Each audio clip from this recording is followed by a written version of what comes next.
Hello guys, and welcome to another David Zamaleta. In today's video, I want to show you a 2005 Mini Cooper convertible that does not want to start. Now what's going on is it cranks but does not start.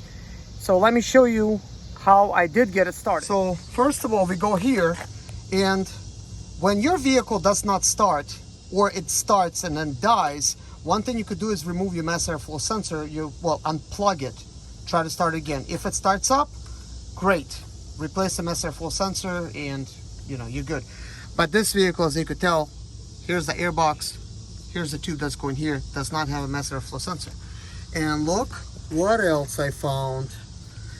It's kind of interesting that they really, instead of having clamps, they have Torx screws here on this side, and you need to basically have some kind of tools.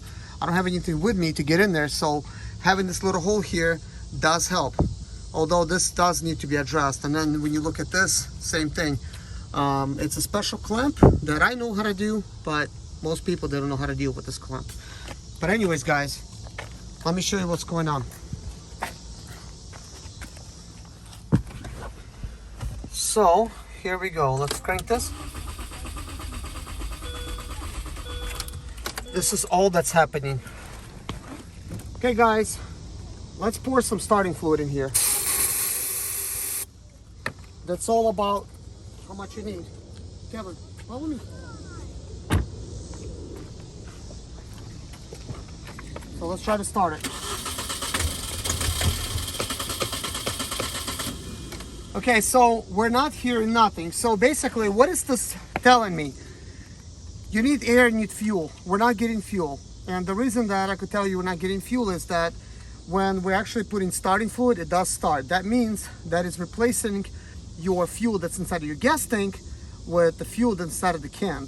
So in this situation, there's a very good chance that the problem is with the fuel pump that's inside of your fuel tank, and then you have to replace it, which is underneath your seat in the back, like a passenger seat over there. So you will need to replace it. We don't have that right now, so this video is going to be just a tip for you guys. I will be making a video how to replace the fuel pump, but in the next video. But in this one, I just want to give you guys some tips.